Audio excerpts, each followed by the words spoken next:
প্রয়োজনে কি আমার জান চলে যায়, তবেও কিন্তু কি করবো না, রাসূলের গায়ের ভিতরে নির্মিত হতে এমন ভালোবাসা যারা কারাকি করেছে, ভালোবাসা প্রকাশ করেছে।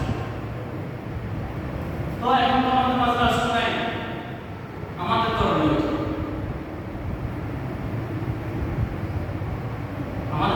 আমরা কি করব? রাসূল সাল্লাল্লাহু আলাইহি ওয়াসাল্লামের ভালোবাসা মহব্বত অন্তরের ভিতরে রেখে যদি আমি আর আপনি কি করতে পারি, কিছুক্ষণ বসে বসে দরুদ করতে পারি, কি করতে পারি? দরুদের ভিতরে আবার কতগুলো মানুষে তারা বাদ করে গেছে, বুঝে না, কোরআন হাদিস স্পষ্ট ভাষায় ভাবে গানাগানি করে না, না করে ওই কিছুকাল আগে পাকিস্তানের লাহোরে এক ব্যক্তি একটা কি করছে, একটা এই জশ্নে মিলাদ নবীর আয়োজন করছে, জশ্নে জুলুস ঈদে মিলাদ নবী আয়োজন করে কি করছে, ব্যানার ছাপাইছে, ব্যানার ছাপাই বিশাল এক রাস্তা রাস্তা রাস্তা রাস্তা হাঁটিয়ে কি দিচ্ছে, মিছিল দিয়া শেষ পর্যন্ত তাই কি করছে, মসজিদে যাইছে, ঢুকিয়ে বের করে কি হয়, এবার দাঁড়াইয়া কি করো,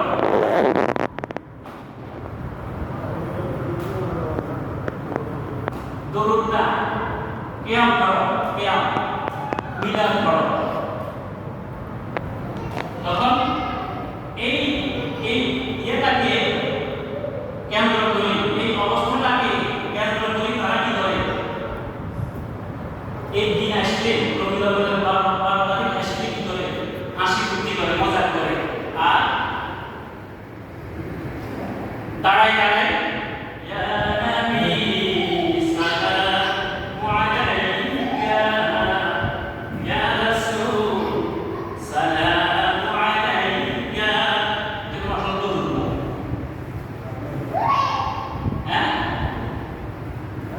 এটা এখনো আছে, শুধু তার এখনো দিয়ে আসা আছে। তো সাহাবাই কেরাম বলে এইটার ভিতরে তোমাদের কি নেই, মুক্তি নেই, এটা আসলে বানাইছে দিলে বদলে দেবে, এটা ওই লাহোরের ব্যক্তি দিলে বানাইছে,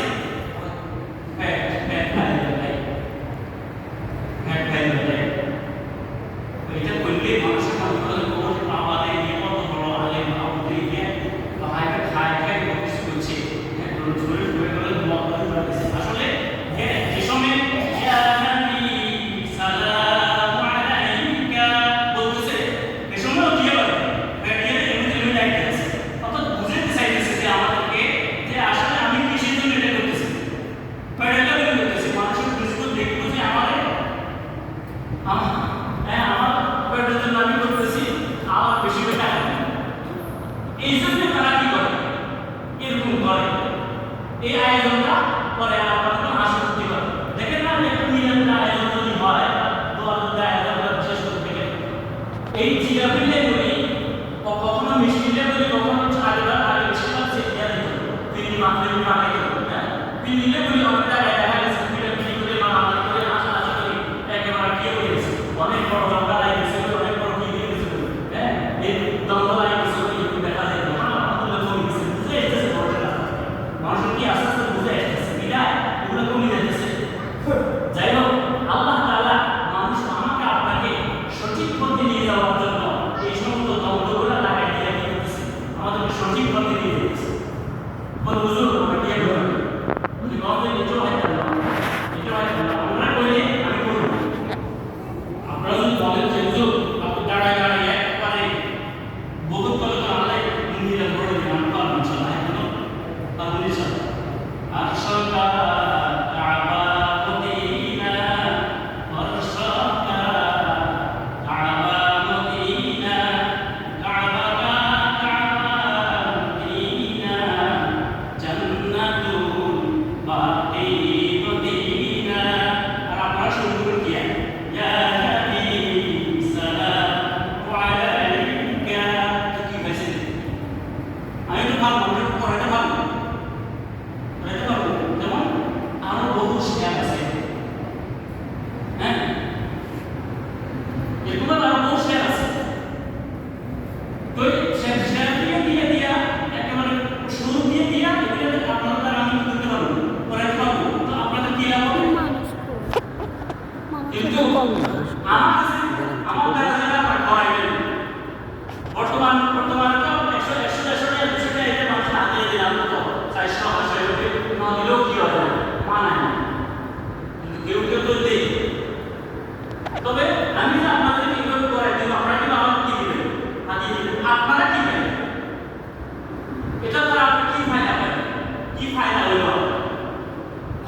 আপনি কোরআন এবং হাদিসের দলিল দ্বারা দেখাতে পারবেন না।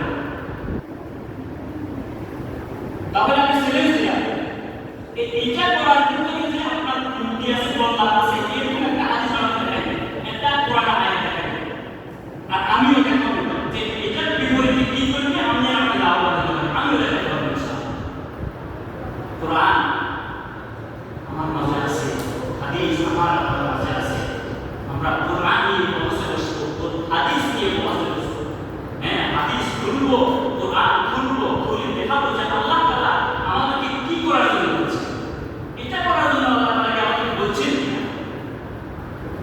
যদি আল্লাহ তাআলা এই ধরনের কোনো আয়াত, কোনো হাদিস, রাসূল যদি কোনো হাদিস আমাদের জন্য বলে থাকে, তাহলে আমি করতে গিয়ে আমি করতে রাজি। স্পষ্ট ভাষা আমি কি করব, তো সহজ ধরা আল্লাহ তাআলা বলছে, আল্লাহ তাআলা বলছে করা যাবে। কিন্তু এরকম কোনো হাদিস নাই, এরকম কোনো কোরআন আয়াত নাই যে ইয়া নবী সালাম আলাইকা, ইয়া রাসূল সালাম আলাইকা বলে আপনাকে এত এই পরিমাণ সওয়াব দেওয়া হবে, আপনি এরকম সম্মানিত হতে পারবেন, এরকম বলা হয়নি। তো কি করে কি বলা হয়েছে, কি বলা হয়েছে? আমি যেটা বলতেছি কোরআন এবং হাদিস দ্বারা আমরা দেখতে পাবো ইনশাআল্লাহ। সেটা কি বলছে? আল্লাহ রাব্বুল আলামিন বলেন ইয়া আইয়ুহাল্লাযীনা আমানু সাল্লু আলাইহি ওয়া সাল্লিমু তাসলিমা ইন্নাল্লাহা ওয়া মালাইকাতাহু ইউসাল্লুনা আলান নবী ইয়া আইয়ুহাল্লাযীনা আমানু সাল্লু আলাইহি ওয়া সাল্লিমু তাসলিমা। আল্লাহ তাআলা যে কোরআন আয়াত প্রতি শুক্রবারে, প্রতি জুমার ভিতরে অথবা আমাদের যখন দোয়ার আয়োজন হয়, দোয়ার আয়োজনের ভিতরে আমরা এই আয়াতটা পড়ি, এই আয়াতটা পড়ি, দরুদ শরীফ পড়ি, তারপর দোয়া করি। এটাই হলো সঠিক পথ, এটাই হলো সঠিক রাস্তা। এটার ভিতরে আমার আপনার জন্য আল্লাহ তাআলা দিয়েছেন অসংখ্য কল্যাণ রেখেছে, অসংখ্য অগণিত দিকে রেখেছেন, সম্মান রেখেছেন, মর্যাদা রেখেছেন। আল্লাহ তাআলা এই আয়াতটি কি বলেন? ইন্নাল্লাহা ওয়া মালাইকাতাহু ইউসাল্লুনা আলান নবী। নিশ্চয় আল্লাহ কি করে?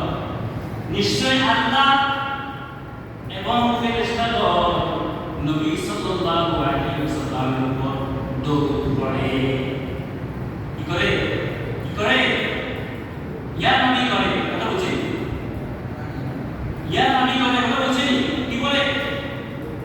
দরুদ পড়ে। নিশ্চয় আল্লাহ ও নবী সাল্লাল্লাহু আলাইহি ওয়াসাল্লামের উপর দরুদ পড়ে, ফেরেশতাগণ ও নবী সাল্লাল্লাহু আলাইহি ওয়াসাল্লামের উপর দরুদ পড়ে। হ্যাঁ, দরুদ পড়ে মানে প্রথমে কি পড়ে? প্রথমে কি পড়ে? আল্লাহ। আল্লাহ কি করে?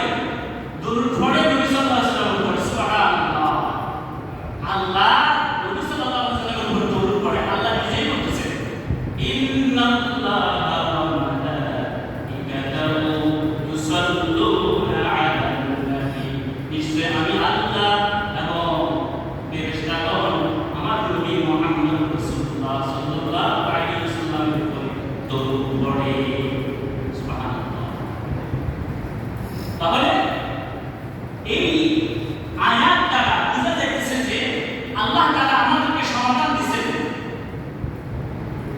যে হে আমার বান্দারা, তোমরা কতক্ষণ খুশি হইল না, কতক্ষণ কান্নাকাটি করিল না। কতক্ষণ খুশি হইল তোমাদের লাভ হবে না, কতক্ষণ কান্নাকাটি করিল লাভ হবে না। বসো, কি করো?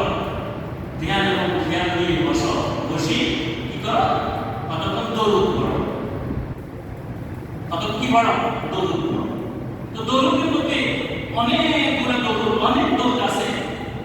আমরা এরপরে একবার পড়ে পড়ি না, আল্লাহুম্মা সাল্লি আলা সাইয়্যিদিনা মাওলানা মুহাম্মদ ওয়া আলা আলি সাইয়্যিদিনা মাওলানা মুহাম্মদ। পড়ে পড়ে এটাও দরুদ,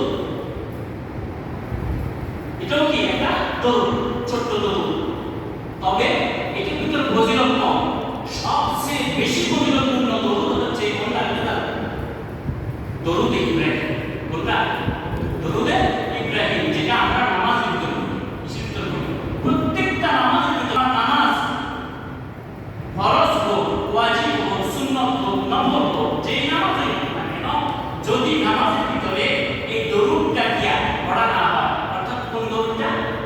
দরুদ ইব্রাহিমটা, আল্লাহুম্মা সাল্লি আলা মুহাম্মাদিন ওয়া আলা আলি মুহাম্মাদ কামা সাল্লাইতা আলা ইব্রাহিম ওয়া আলা আলি ইব্রাহিম ইন্নাকা হামিদুম মাজিদ। আল্লাহুম্মা বারিক আলা মুহাম্মাদিন ওয়া আলা আলি মুহাম্মাদ কামা বারাকতা আলা ইব্রাহিম ওয়া আলা আলি ইব্রাহিম ইন্নাকা হামিদুম মাজিদ। এই দরুদটা আমরা নামাজের ভিতরে পড়ি। এই দরুদটা নামাজের ভিতরে পড়া ওয়াজিব। যদি কেউ ইচ্ছাকৃতভাবে ছেড়ে দেয়, তার নামাজ হবে না, তার নামাজ হবে না। যদি ইচ্ছাকৃত ছেড়ে দিয়ে, ইচ্ছাকৃত না ছেড়ে দিয়ে যদি ভুলবশত যদি কি করে নামাজের মধ্যে পড়া ছেড়ে দেয়, তাকে অবশ্যই নামাজের মধ্যে যদি মনে পড়ে যে আমি তো দরুদ পড়ি নাই, তখন সে কি করবে? সহজের দাঁড়িয়ে নামাজ কি করবে? পূর্ণ করবে। সাহসতা দিয়ে তার কি করবে? নামাজ পূর্ণ করবে। না হলে নামাজ কি হবে না? পূর্ণ হবে না। বলতেছিলাম যে সবচেয়ে ফজিলতপূর্ণ, গুরুত্বপূর্ণ, মর্যাদা সম্পূর্ণ দরুদ হচ্ছে কোন দরুদ? দরুদে ইব্রাহিম। দরুদ ইব্রাহিম। এই দরুদটা